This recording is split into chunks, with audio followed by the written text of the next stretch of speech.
वंदे गुजरात વાત ગુજરાતની 8 मार्च को देश भर में होली का त्यौहार धूमधाम से मनाया जाने वाला है।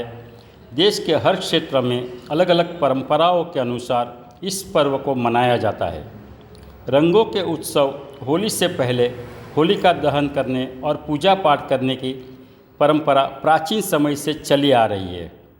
होलिका दहन में खासकर लकड़ियों का उपयोग होता है, जिससे पर्यावरण को नुकसान होता है, पर वैदिक होली पर्यावरण बचाने का एक सटीक माध्यम है।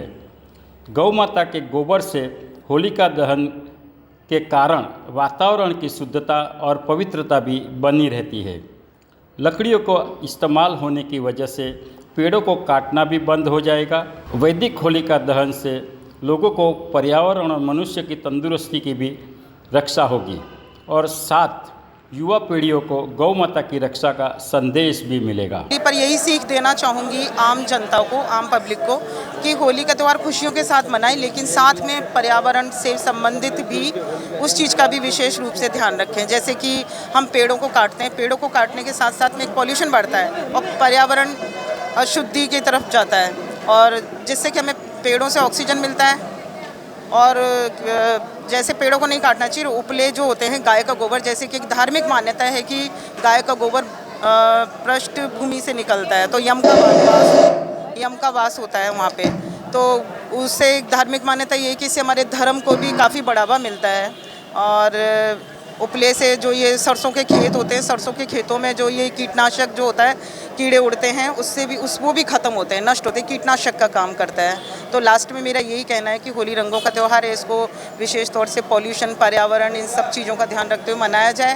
तो यही कहना चाहूँगी लास्ट में कि होली एक विशेष रंगों का त्यौहार के साथ साथ में होली के एक दिन पहले आओ इन सब दुख दर्दों को उस गोबर के, उस उपले के उसमें जला दें और साथ में ही रंगों के साथ, खुशियों के साथ में इस त्यौहार को मनाएं। પરંપરાથી આવતી હોળી એટલે કે વૈદિક હોળી જેને કહીએ તો એનું કન્સેપ્ટ લાવવાનું કારણ ફરીથી એક જ છે કે વસંત અને શિશિર ઋતુ જે અત્યારે ભેગી થાય છે એને લઈને વાતાવરણમાં જે વિષાણુઓ પેદા થાય છે, તો એ વિષાણુઓનો નાશ કરવાનો સારામાં સારો વૈજ્ઞાનિક ઢબે જે આપણા ઋષિમુનિઓ સૂચવેલો ઉપાય એટલે કે ગાયના છાણામાંથી બનાવેલ છાણ અને સ્ટીક જે છે એનો જો આપણે ઉપયોગ કરીએ તો વાતાવરણમાં પ્રાણવાયુ પેદા થાય છે અને એ ઓક્સિજનને કારણે આપણા સૌનું સ્વાસ્થ્ય સારું રહે છે અને બીજું જે વિષાણુઓ પેદા થાય છે એ વિષાણુઓનો નાશ થાય છે।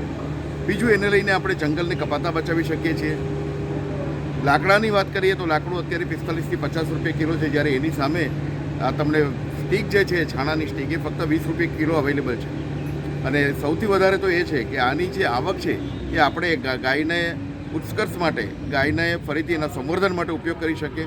ગાયને કમસે કમ આપણે એની માટે દાન નહીં આપી શકીએ તો આ એક સહકાર આપી શકીએ અને એ રીતે આપણે આ નવી હોળી ફરીથી ઉત્સવ પ્રેમી જનતાની વિનંતી કે આવતા બીજા અનેરા રંગોથી ઉજવવાની સાથે આપણે આ વૈદિક હોળીથી ઉજવીએ તો એ આપણા સૌને માટે, આપણા स्वास्थ्य માટે સારું રહેશે। होली के समय के अंदर हर सोसाइटी में लगभग होली का दहन किया जाता है और अभी तक हर सोसाइटी के अंदर लकड़ी का प्रयोग किया जाता है। लकड़ी जो हमारे पास में सीमित मात्रा में है, ऐसे भी लकड़ी का दहन जो है वो जो धुआं होता है वो प्रदूषण करता है और पेड़ काटना हमारे लिए हितकर नहीं है। उसी के संदर्भ के अंदर सूरत के गौशाला के द्वारा तथा सूरत के लोगों के द्वारा एक मुहिम जो चलाई गई वैदिक होली की, और देखा जाए अगर तो होली के अंदर वास्तव के अंदर गाय का जो गोबर से बने हुए कंडे जो है, उसकी लकड़ी है, उसके द्वारा ही होली जलानी चाहिए। उससे क्या होता है, वातावरण जो है वो प्रदूषित होने से बचता है, वातावरण के अंदर एक अच्छी हवा जो है वो व्याप्त होती है और गौशालाओं को भी समृद्धि प्राप्त होती है। दूसरा, लकड़ी की बनिस्पत गाय के गोबर से बनी हुई लकड़ी जो है वो सस्ती पड़ती है।